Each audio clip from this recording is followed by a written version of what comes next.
Mateo capítulo 9. Jesús ministra y sana. A. Un paralítico es sanado y perdonado. 1. Versos 1 al 2. Un paralítico es traído a Jesús. Entonces, entrando Jesús en la barca, pasó al otro lado y vino a su ciudad. Y sucedió que le trajeron un paralítico, tendido sobre una cama, y al ver Jesús la fe de ellos, dijo al paralítico: «Ten ánimo, hijo, tus pecados te son perdonados». A su ciudad. Este debe significar Capernaum, como fue señalado anteriormente, Mateo 4:13. B. Le trajeron un paralítico, tendido sobre una cama. Otros evangelios, en Marcos 2 y Lucas 5, explican cómo el hombre fue traído a Jesús. Por causa de las multitudes, sus amigos lo bajaron a Jesús por el techo. 1. Este será otro ejemplo de Jesús sanando a los enfermos y afligidos. Y el rol del Mesías como sanador fue profetizado claramente en pasajes como Isaías 35, 5 al 6.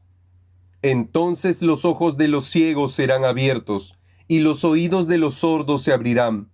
Entonces el cojo saltará como un ciervo, y cantará la lengua del mudo, porque aguas serán cavadas en el desierto y torrentes en la soledad. Por lo tanto, los milagros de Jesús fueron un testimonio no solo del hecho de que fue enviado por Dios, sino también que Él era el Mesías anticipado. 2. Sin embargo, como se señaló anteriormente, los milagros de Jesús no fueron calculados principalmente para el efecto masivo. En cambio, se hicieron principalmente para ministrar a las humildes necesidades de las personas humildes. En su mayor parte, la mayoría de los judíos de ese tiempo hubiera preferido señales mucho más espectaculares, como invocar fuego del cielo sobre una legión romana. 3. También vemos que la presencia de tanta enfermedad en Israel fue evidencia de su infidelidad al pacto y su baja condición espiritual. Dios les dio lo contrario de lo que prometió bajo Éxodo 15:26, y dijo: «Si oyeres atentamente la voz de Jehová tu Dios, e hicieres lo recto delante de sus ojos, y dieres oído a sus mandamientos, y guardares todos sus estatutos, ninguna enfermedad de las que envié a los egipcios te enviaré a ti, porque yo soy Jehová tu sanador». C. Y al ver Jesús la fe de ellos. Jesús vio la fe de sus amigos, no del hombre paralítico. Era evidente que ellos tenían fe para traer a su amigo paralítico a Jesús, y su fe era lo suficientemente activa como para desmontar un techo y bajar al hombre delante de Jesús. 1. También podemos suponer que el paralítico tenía poca fe. Jesús vio la fe de sus amigos, no la suya. Por lo tanto, Jesús quería animar la fe de este hombre con sus siguientes palabras. 2. Con un diagnóstico rápido y seguro, Jesús ve en el hombre no fe, sino profunda depresión. Y pronunciando primero una palabra amable, esperanzadora, tal como un médico podría decirle a un paciente: «Ten ánimo, hijo». Bruce. D. Ten ánimo, hijo, tus pecados te son perdonados. La fe de los amigos del hombre paralítico hizo algo. Trajeron a este hombre a Jesús, pero solo pensaron en llevarlo a Jesús para la sanación de su cuerpo. Ellos ciertamente no pensaron que Jesús perdonaría sus pecados. 1. Pero Jesús se dirigió al problema mayor del hombre. Por malo que sea estar paralizado, es infinitamente peor estar atado y perdido en tu pecado. 2. No necesitamos inferir que el hombre estaba paralizado como resultado directo de algún pecado que necesitaba perdón. Esto no parece ser el punto de Jesús al decir, tus pecados te son perdonados. 3. Matthew Paul vio 6 razones por las cuales Jesús trató primero con el pecado del hombre. Parafraseando las razones de Paul por las cuales el pecado fue tratado primero. Porque el pecado es la raíz de donde provienen todos nuestros males. Para mostrar que el perdón es más importante que la sanación corporal. Para mostrar que lo más importante que Jesús vino a hacer era tratar con el pecado. Para mostrar que cuando los pecados de un hombre son perdonados, él se convierte en hijo de Dios. Para mostrar que la respuesta a la fe es el perdón del pecado. Para comenzar una conversación importante con los escribas y fariseos. 2. Verso 3. La reacción de los líderes religiosos. Entonces algunos de los escribas decían dentro de sí, este blasfema. A. Entonces algunos de los escribas decían dentro de sí. Notamos que ellos objetaron de inmediato, pero en privado, diciéndolo dentro de sí. Jesús señalará lo que dijeron dentro de sí, mostrando que nuestros pensamientos y opiniones son abiertos a Dios y de su interés. B. Este blasfema. Los escribas entendieron correctamente que Jesús afirmó hacer algo que solo Dios puede hacer, pero estaban equivocados al suponer que Jesús no era Dios mismo, y que Jesús blasfemó al considerarse a sí mismo Dios. 1. Aquí los maestros de la ley, en su consulta susurrada, expandieron la blasfemia para incluir el reclamo de Jesús de hacer algo que solo Dios podría hacer. Carson. 2. Ellos no lo llamaron hombre. No sabían cómo llamarlo ni siquiera en sus corazones. Querían decir este advenedizo, este don nadie, este ser extraño. Spurgeon. 3. Esta es la primera mención de la oposición a Jesús, que será un tema recurrente. France. 3. Versos 4 al 5.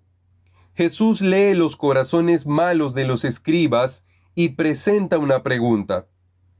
Y conociendo Jesús los pensamientos de ellos, dijo, ¿por qué pensáis mal en vuestros corazones? Porque, ¿qué es más fácil decir?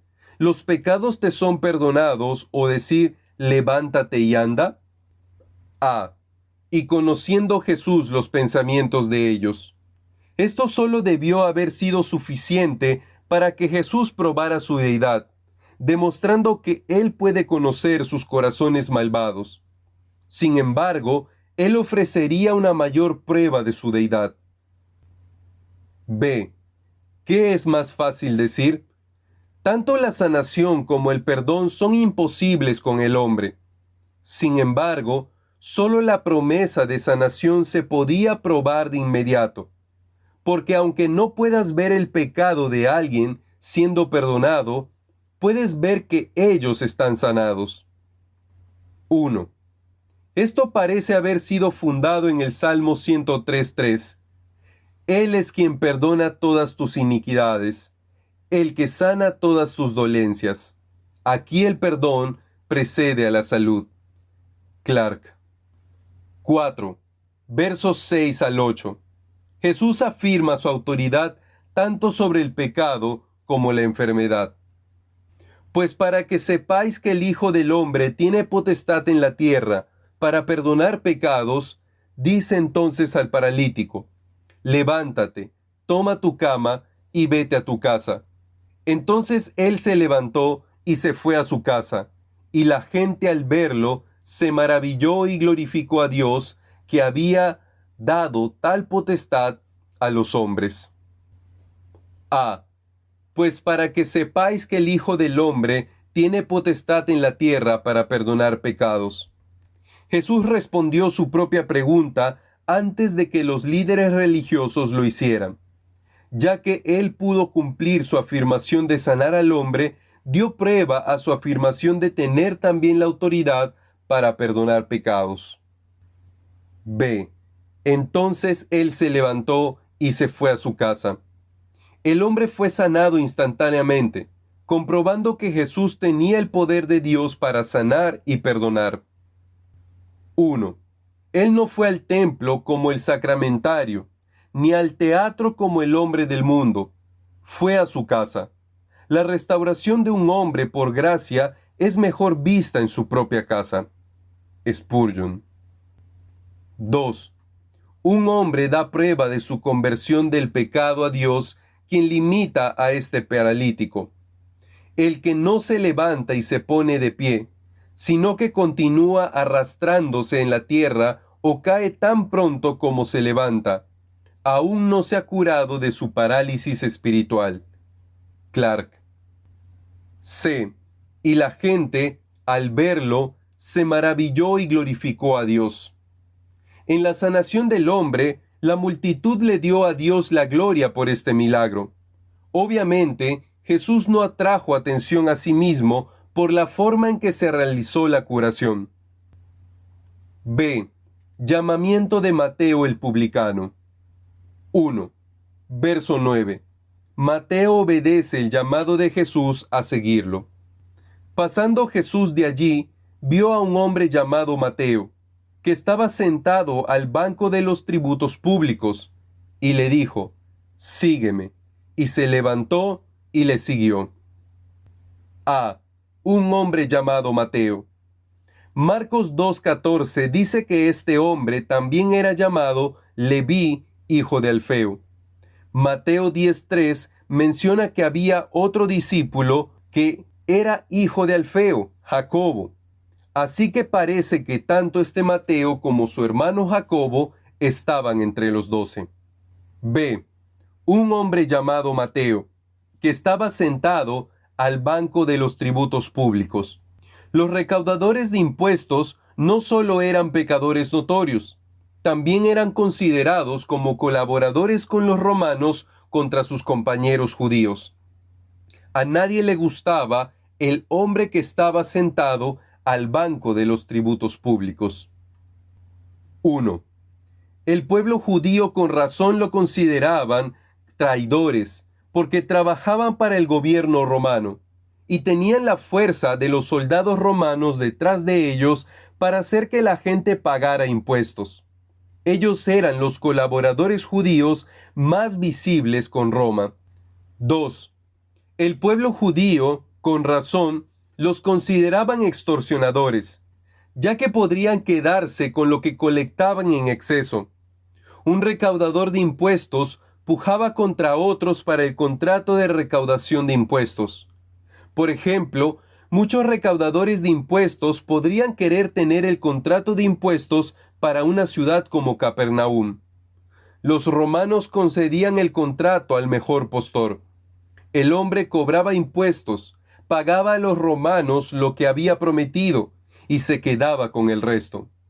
Por lo tanto, había gran motivación para los recaudadores de impuestos cobrar en exceso y engañar de cualquier manera que pudieran. Era pura ganancia para ellos. Él estaba en este tiempo ocupado tomando, pero él fue llamado para un trabajo que era esencialmente dar. Spurgeon. 3. Cuando un judío ingresaba en el servicio de aduanas, se le consideraba un marginado de la sociedad. Era descalificado como juez o testigo en una sesión judicial. Era excomulgado por la sinagoga, y ante los ojos de la comunidad, su desgracia se extendía a su familia. Lane. Comentarios sobre Marcos. 4. La versión Reina Valera usa la palabra publicano para un recaudador de impuestos. Los publicanos eran recolectores de impuestos y se les llamaba así porque ellos trataban con el dinero público y con los fondos públicos. Barclay. 5.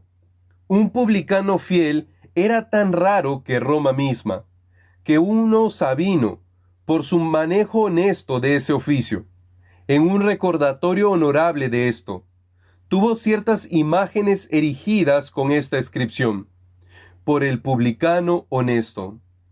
Trap. C. Y le dijo, sígueme. Al comprender cómo casi todos odiaban a los recaudadores de impuestos, es notable ver cómo Jesús amó y llamó a Mateo. Era un amor bien puesto. Mateo respondió a la invitación de Jesús, dejando su negocio de recaudación de impuestos y siguiendo a Jesús. Y eventualmente escribió este mismo relato del Evangelio. 1. Él dejó la mesa de recaudador de impuestos, pero tomó de ella una cosa, su pluma. Este hombre, cuyo oficio le había enseñado a usar una pluma, usó esa habilidad para componer el primer manual de la enseñanza de Jesús. Barclay. 2. En cierto modo, esto fue un sacrificio más grande que algunos de los otros discípulos hicieron. Pedro, Jacobo y Juan podían regresar con mayor facilidad a su negocio de pesca, pero a Leví le sería difícil volver a recaudar impuestos. 3. Existe evidencia arqueológica de que se tenía que pagar impuestos por los peces tomados del mar de Galilea. Entonces Jesús tomó como discípulo al recaudador de impuestos que pudo haber tomado dinero de Pedro, Jacobo y Juan, y los otros pescadores entre los discípulos. Esto podría haber causado algunas presentaciones incómodas. 2. Versos 10 al 13. Jesús come con publicanos y pecadores.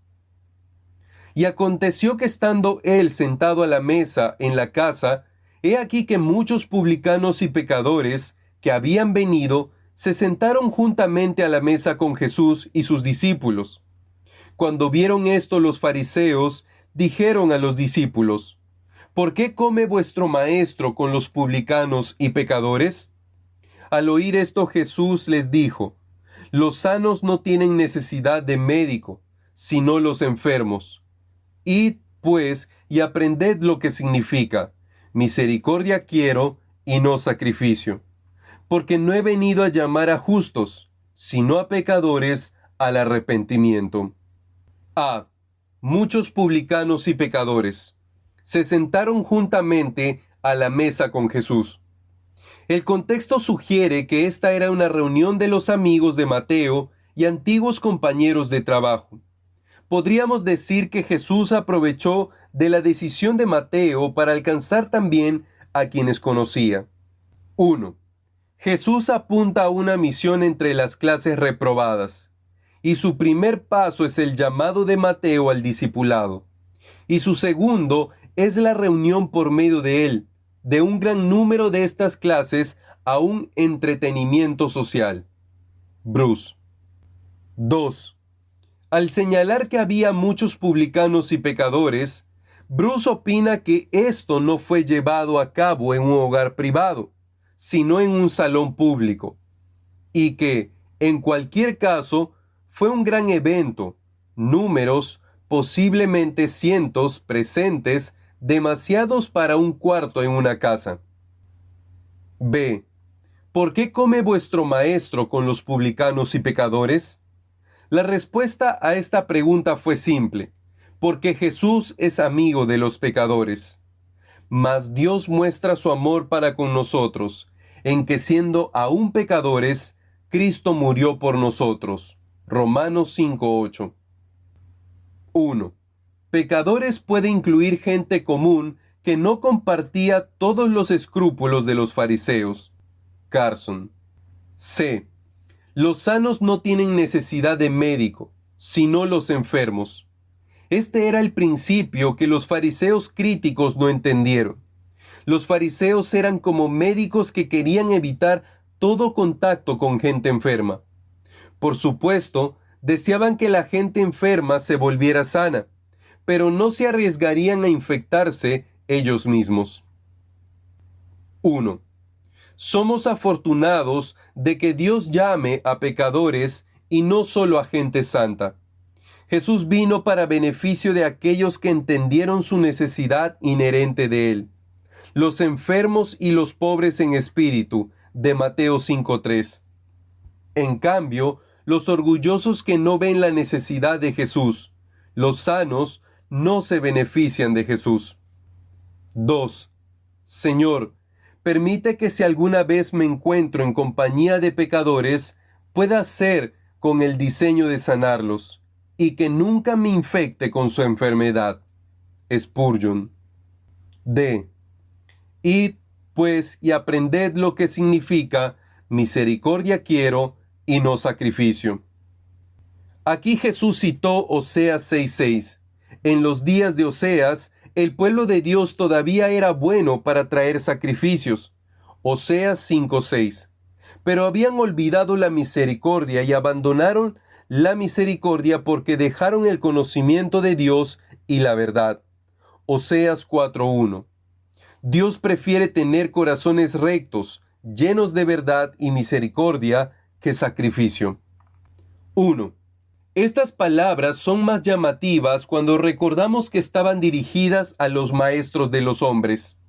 La reprensión de Cristo mostró que ellos no conocían a Dios, y Él les ordenó ir y aprender el significado de sus propias escrituras. Morgan. 2. Esto sería de mal gusto para los hombres que pensaban que ya sabían todo. Spurgeon. C. El nuevo y viejo pacto y su diferencia. 1. Verso 14. Los discípulos de Juan hacen una pregunta.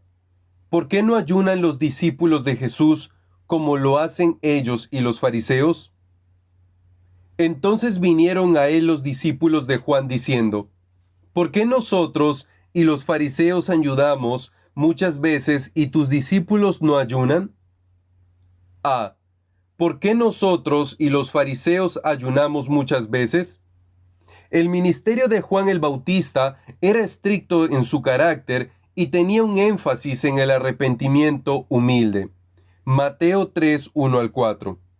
Los discípulos de Juan imitaron esto y mostraron su propia humildad a la luz de su propio pecado y el de su pueblo. B. Los fariseos ayunamos muchas veces. Los fariseos también eran conocidos por su práctica del ayuno, unas 2 veces por semana, de acuerdo con Lucas 18:12. Pero no lo hicieron con un espíritu humilde de arrepentimiento.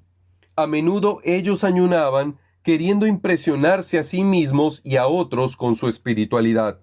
Mateo 6, 16 al 18. C. Y tus discípulos no ayunan. Aparentemente, los discípulos de Jesús no ayunaban como lo hizo alguno de estos dos grupos. Jesús a continuación explicará por qué. 2. Versos 15 al 17. El principio. Las cosas son diferentes ahora que el Mesías está aquí. Jesús les dijo, ¿acaso pueden los que están de bodas tener luto entre tanto que el esposo está con ellos? Pero vendrán días cuando el esposo les será quitado, y entonces ayunarán. Nadie pone remiendo de paño nuevo en vestido viejo, porque tal remiendo tira del vestido, y se hace peor la costura. Ni echan vino nuevo en odres viejos. De otra manera los odres se rompen, y el vino se derrama, y los odres se pierden. Pero echan el vino nuevo en odres nuevos, y lo uno y lo otro se conservan juntamente. A. ¿Acaso pueden los que están de bodas tener luto entre tanto que el esposo está con ellos? No era correcto para los discípulos de Jesús imitar a los fariseos en sus muestras hipócritas. Tampoco era correcto para ellos imitar a los discípulos de Juan en su ministerio de humilde preparación, porque los discípulos vivían en la experiencia para la cual Juan trató de preparar a la gente. B. Pero vendrán días. Llegaría un día en que el ayuno sería apropiado para los seguidores de Jesús, pero en el presente, cuando Jesús estaba entre ellos, no era ese día. 1. El viejo comentarista puritano John Trapp sacó 3 puntos de esto. 1. Que el ayuno no es abolido con la ley ceremonial, pero aún debe usarse como un deber del Evangelio. 2. Que los tiempos de pesadez son tiempos de humillación. 3. Que nuestros tiempos felices aquí no son más que fiestas matrimoniales para continuación. No duran mucho. 2. Hay una nota poco oscura en las palabras. Vendrán días cuando el esposo les será quitado. Era como si Jesús dijera, ellos me llevarán. Amenazo su sistema. Es el primer indicio leve de su rechazo venidero. C. Ni echan vino nuevo en odres viejos. De otra manera, los odres se rompen. Con esta ilustración de los odres, Jesús explicó que no vino a reparar o reformar las viejas instituciones del judaísmo, sino a instituir un nuevo pacto por completo. El nuevo pacto no solo mejora el viejo, lo reemplaza y va más allá del mismo. D. Pero echan el vino nuevo en odres nuevos, y lo uno y lo otro se conservan juntamente. La referencia de Jesús a los odres fue su anuncio de que las instituciones presentes del judaísmo no podrían contener su vino nuevo. Él formaría una nueva institución, la Iglesia, que juntaría a judíos y gentiles en un cuerpo completamente nuevo. Efesios 2:16. 1. Jesús nos recuerda que lo que está viejo y estancado a menudo no puede ser renovado o reformado. Dios buscará nuevos recipientes para contener su nueva obra, hasta que esos recipientes eventualmente se vuelvan inutilizables. Esto nos recuerda que el establecimiento religioso de cualquier época no es necesariamente agradable a Jesús. En ocasiones está en oposición directa o por lo menos resistiendo su obra. 2. Jesús vino para presentar algo nuevo, no para parchar algo viejo. Asimismo es la salvación.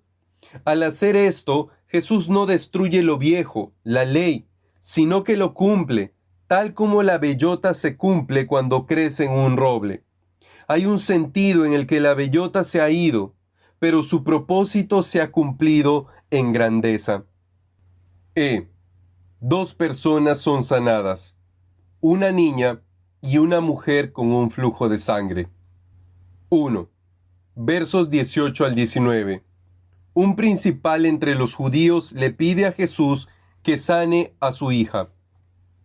Mientras él les decía estas cosas, vino un hombre principal y se postró ante él diciendo, mi hija acaba de morir, mas ven y pon tu mano sobre ella y vivirá. Y se levantó Jesús y le siguió con sus discípulos. A. Vino un hombre principal y se postró ante él. Note que este hombre se postró ante él, y Jesús recibió esta adoración, lo cual habría sido blasfemo si Jesús no hubiera sido Dios. 1. En otros casos en el Nuevo Testamento, donde tal adoración es ofrecida a un humano, Hechos 10, 25 al 26, o a un ángel, Apocalipsis 22, 8 al 9, siempre es rechazada inmediatamente. B. Mi hija acaba de morir, mas ven y pon tu mano sobre ella y vivirá. Este principal hizo lo correcto al venir a Jesús, pero su fe es pequeña en comparación al centurión de Mateo 8. El principal pensó que era esencial que Jesús personalmente viniera a tocar a la niña, mientras que el centurión entendió que Jesús tenía la autoridad de sanar con una palabra incluso a gran distancia. 2. Versos 20 al 22. Una mujer es sanada por su fe y su toque de Jesús. Y he aquí una mujer enferma de flujo de sangre desde hace 12 años. Se le acercó por detrás y tocó el borde de su manto, porque decía dentro de sí, si tocare solamente su manto, seré salva. Pero Jesús, volviéndose y mirándola, dijo, ten ánimo, hija, tu fe te ha salvado. y la mujer fue salva desde aquella hora. Y he aquí una mujer. Marcos 5, 21 al 43 y Lucas 8, 43 al 48 dan un recuento más completo de este milagro, pero el relato de Mateo es suficiente para mostrar la compasión de Jesús y el hecho de que su poder no era mágico.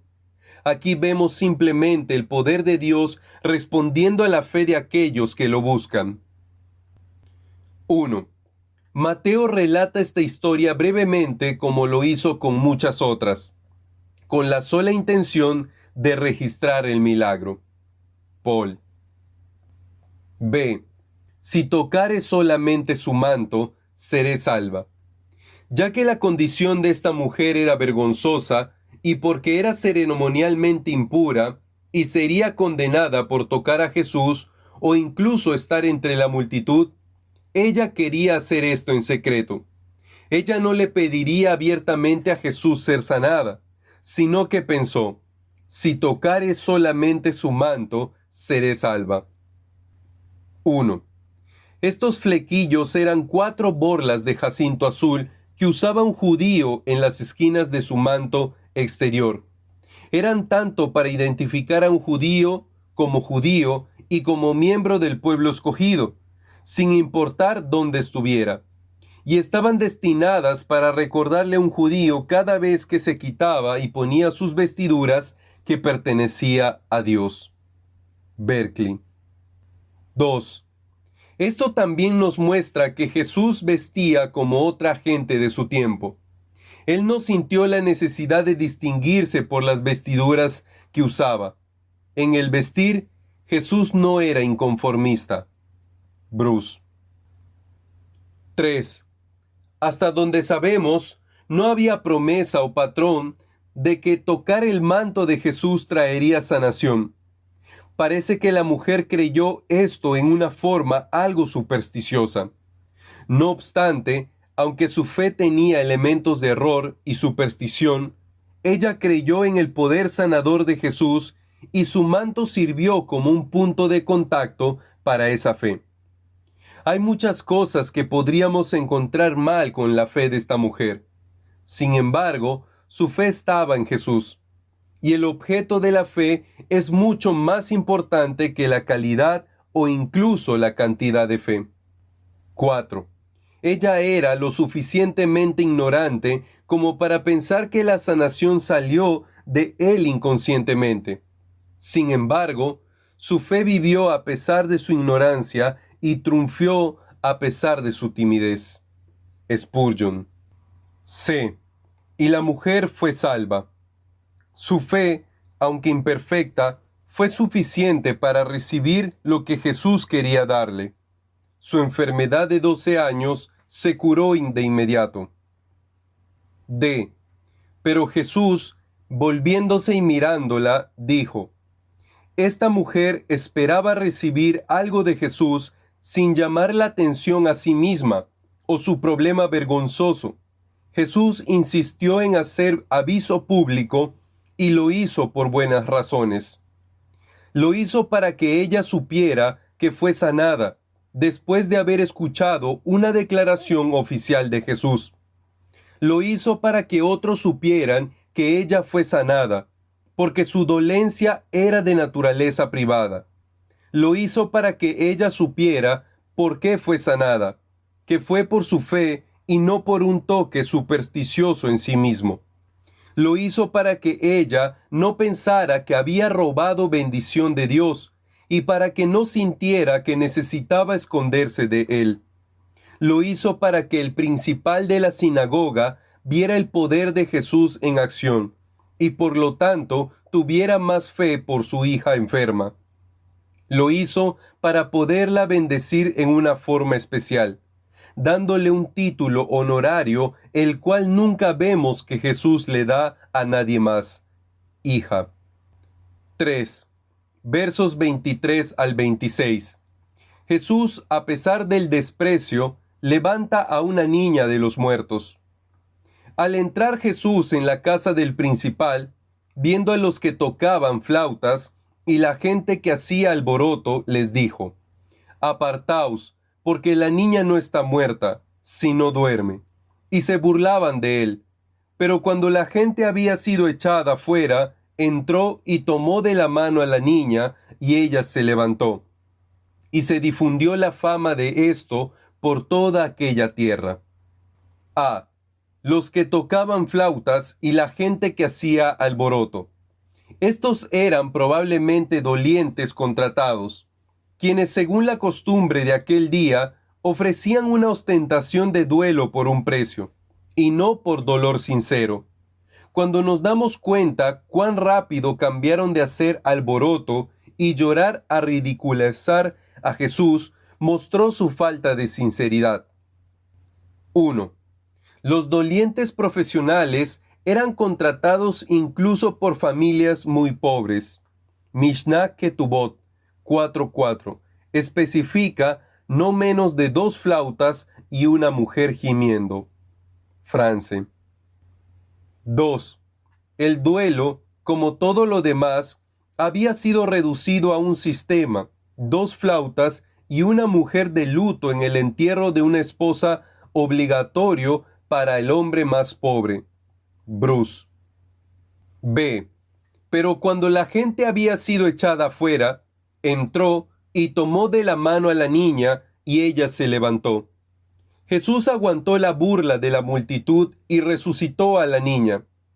Él ciertamente no dejaría que las críticas o las burlas de la multitud lo detuviera de hacer la voluntad de Dios. 1. Jesús no levantó a cada niño muerto que encontró, pero Jesús lo hizo aquí en un simple acto de misericordia y compasión hacia el Padre afligido. Además, Jesús debió haber odiado la muerte y su causa, y disfrutó la oportunidad de darle a la muerte una pequeña derrota antes de vencerla por completo en la cruz y la tumba vacía. F. 3 relatos más de sanación. 1. Versos 27 al 31. 2 ciegos reciben la vista. Pasando Jesús de allí, le siguieron 2 ciegos, dando voces y diciendo: Ten misericordia de nosotros, hijo de David. Y llegado a la casa, vinieron a él los ciegos, y Jesús les dijo: ¿Creéis que puedo hacer esto? Ellos dijeron: Sí, Señor.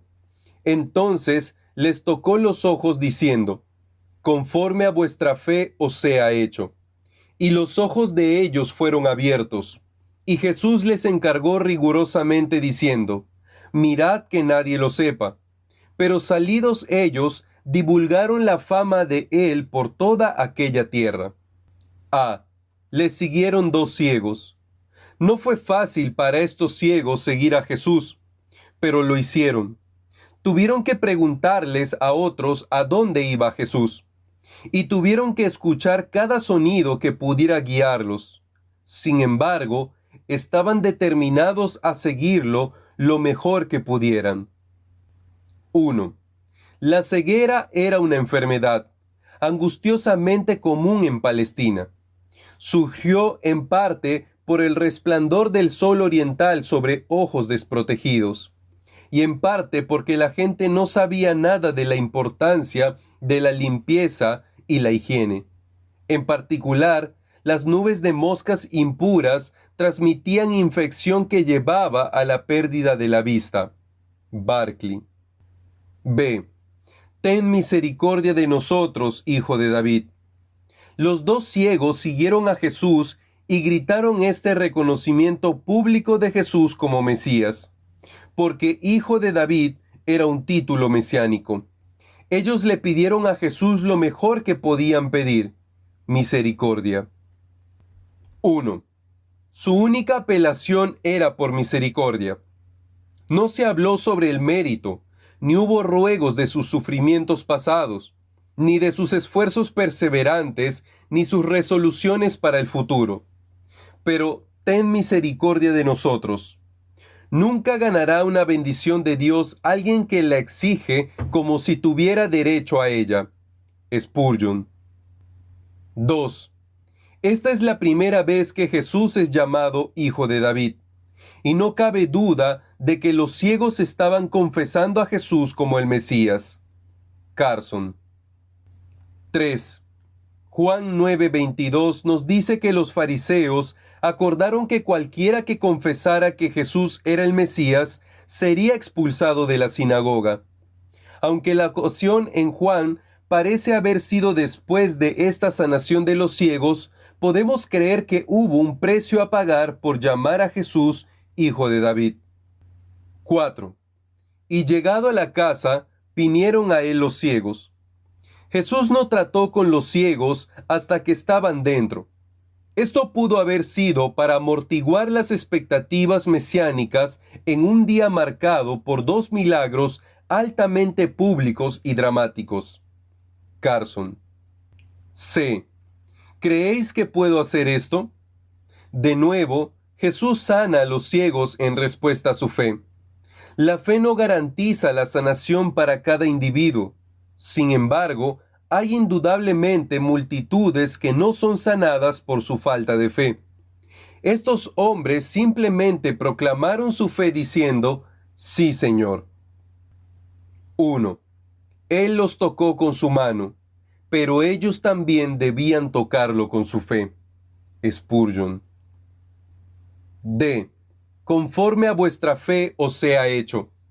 Aquí de nuevo Mateo enfatizó la fe apropiada que los hombres deben tener en Jesús y las bendiciones que vienen a los hombres por medio de esa fe.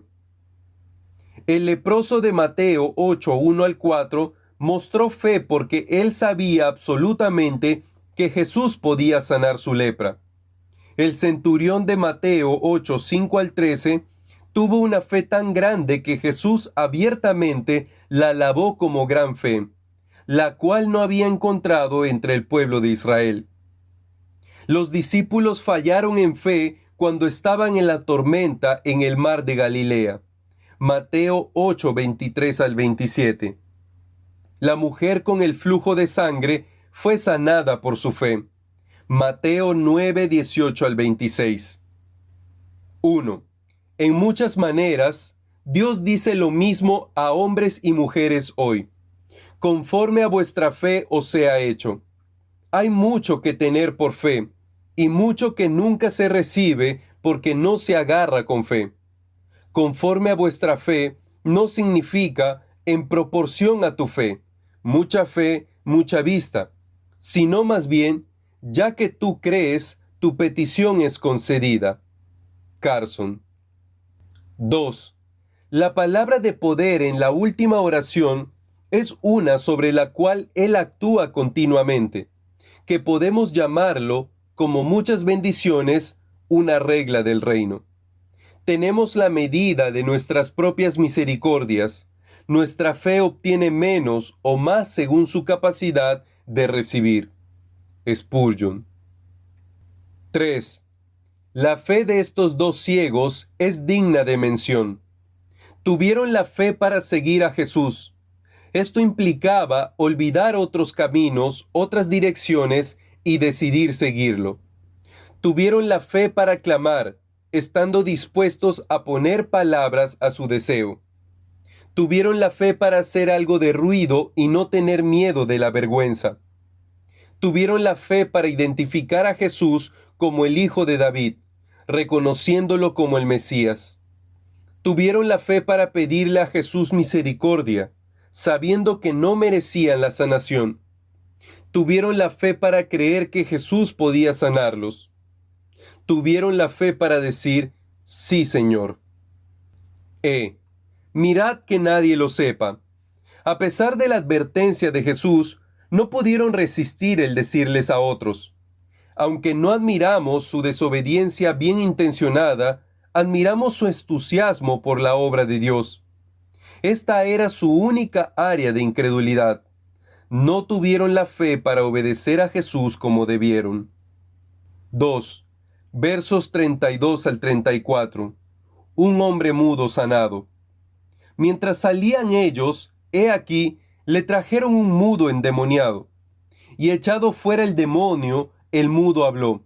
Y la gente se maravillaba, y decía, Nunca se ha visto cosa semejante en Israel. Pero los fariseos decían, por el príncipe de los demonios, echa fuera demonios. A. Un mudo endemoniado. En el entendimiento judío de la posesión demoníaca, este hombre no podía ser ayudado. Esto se debió a que la mayoría de los rabinos de ese día pensaban que el primer paso esencial en el exorcismo era obligar o engañar al demonio para que dijera su nombre. El nombre era considerado como una manija por la cual el demonio podía ser removido. 1. Por lo tanto, un demonio que hizo a un hombre mudo había evitado la revelación del nombre del demonio que habitaba en la víctima y por lo tanto evitó el exorcismo. 2. Sin embargo, Jesús no tuvo problema. Echado fuera el demonio, el mudo habló. B. Nunca se ha visto cosa semejante en Israel. Por estas razones, este milagro fue particularmente asombroso para las multitudes. Mostró no solo la autoridad completa de Jesús sobre el reino demoníaco, sino también la debilidad de las tradiciones de los rabinos. C. Pero los fariseos decían, por el príncipe de los demonios echa fuera demonios. Al atribuir esta obra de Jesús al poder de Satanás, vemos en este evangelio a los fariseos y a otros líderes religiosos continuando con su rechazo de Jesús y su obra. 1. Para ellos, nada era demasiado malo decir de Jesús. Ciertamente esto iba muy cerca del pecado imperdonable. Spurgeon. 2. Carson acerca de Mateo 9:34. Este versículo no se encuentra en la tradición textual occidental, pero la evidencia externa es fuerte, y el versículo parece presuponerse en Mateo 10:25. 3. Versos 35 al 38. La compasión de Jesús por las multitudes. Recorría Jesús todas las ciudades y aldeas, enseñando en las sinagogas de ellos y predicando el evangelio del reino y sanando toda enfermedad y toda dolencia en el pueblo. Y al ver las multitudes, tuvo compasión de ellas, porque estaban desamparadas y dispersas como ovejas que no tienen pastor. Entonces dijo a sus discípulos, a la verdad la mies es mucha, mas los obreros pocos. Rogad pues al Señor de la mies que envíe obreros a sus mies. A. Recorría Jesús todas las ciudades y aldeas. Cuando Jesús se encontró con la profundidad de la necesidad humana, tuvo compasión de ellas. Jesús no era insensible ni estoico frente a las personas y sus problemas.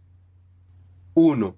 Mateo 9:35 nos muestra que lo que pasó en Mateo 8 y 9, aunque se localizaba mayormente en Capernaum, fue un ejemplo de lo que Jesús hizo por toda la región de Galilea. 2. En los versículos anteriores, Jesús fue terrible e injustamente criticado, pero no lo hizo parar su obra. Él no dijo, oh, ellos están diciendo cosas terribles de mí. ¿Qué puedo hacer? ¿Cómo puedo hacerlos que paren? Jesús simplemente ignoró la terrible e injusta crítica y se encargó de los asuntos de su Padre. 3. La palabra que es usada para tuvo compasión, splagnisteis, es la palabra más fuerte para lástima en el idioma griego. Describe la compasión que mueve a un hombre a lo más profundo de su ser. Barclay. 4. La palabra original es una muy notable. No se encuentra en el griego clásico. No se encuentra en la Septuaginta. El hecho es que fue una palabra acuñada por los evangelistas mismos. No encontraron una en todo el idioma griego adecuado a su propósito y por tanto tuvieron que crear una. Spurgeon. B. Porque estaban desamparadas y dispersas como ovejas que no tienen pastor. Jesús aquí adquirió lo que el hombre es aparte de Dios, que somos como ovejas que no tienen pastor.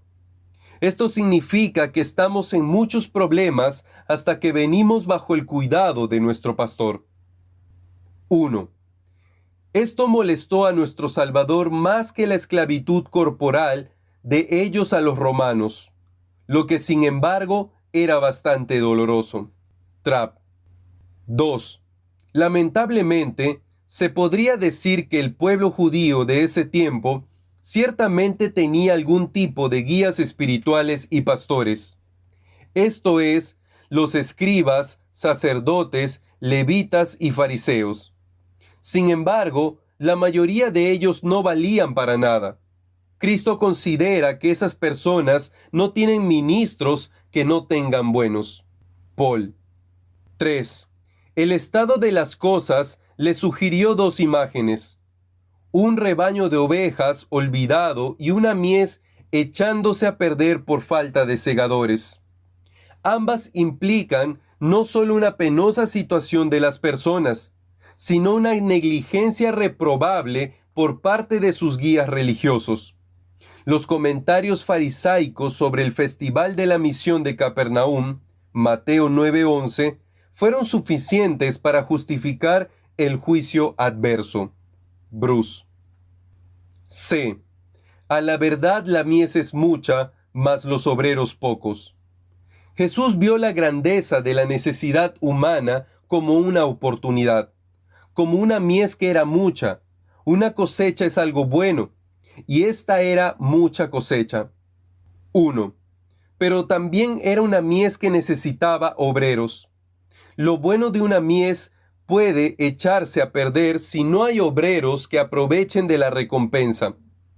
Jesús nos advirtió que las oportunidades para satisfacer necesidades humanas y traer gente a su reino pueden desperdiciarse por falta de obreros. 2. Jesús describió a los trabajadores en su reino como obreros, esto es, aquellos que trabajan duro. El jefe de familia tiene algo que hacer, el magistrado más, pero el ministro más que todos. Él trabaja más veces en un día que el agricultor en un mes.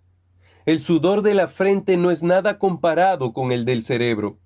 El primero promueve la salud, el segundo la perjudica, fatigando y agotando el cuerpo, desgastando los signos vitales y apresurando la vejez y la muerte prematura. Lutero, citado en Trapp. 3. Los pretendientes eran muchos, pero obreros reales en la mies eran pocos. Los ministros creados por el hombre son inútiles. Todavía quedan los campos llenos de hombres que no pueden usar la hoz. Todavía los verdaderos recolectores son pocos y distantes entre sí. ¿Dónde están los ministerios instructivos y ganadores de almas? Spurgeon. D. Rogad, pues, al Señor de la mies, que envíe obreros a su mies. Ya que la mies pertenece al Señor de la mies, se nos ordena rogar que Él compele a trabajadores a cosechar su mies. 1. Él no dijo: la mies es verdaderamente mucha y los obreros pocos, pero eso no importa. Dios puede bendecir a pocos y hacerlos cumplir tanto como muchos.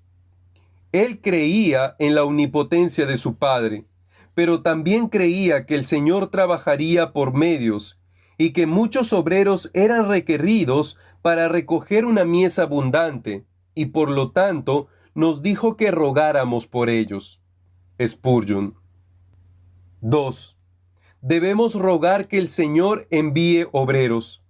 Ahora, el griego es mucho más forzado. Es que los empuje hacia adelante y los arroje fuera. Es la misma palabra que se usa para la expulsión de un demonio de un hombre poseído. Se necesita un gran poder para sacar a un demonio. Se necesitará el mismo poder de Dios para enviar a un ministro a su obra. Spurgeon. 3. Esta es una oración que debemos pedir, pero solo podemos orar honestamente si oramos con el oído abierto para escucharlo decirnos: tú ve a la mies. 4. En este capítulo, Jesús enfrentó muchas acusaciones. Fue acusado de blasfemia, fue acusado de baja moral, fue acusado de impiedad, fue acusado de estar ligado con el diablo. 5. Aunque Mateo ha establecido completamente las credenciales de Jesús como el Mesías, las autoridades religiosas comienzan a rechazarlo y criticarlo. Estos conflictos con los líderes religiosos serán más frecuentes e intensos.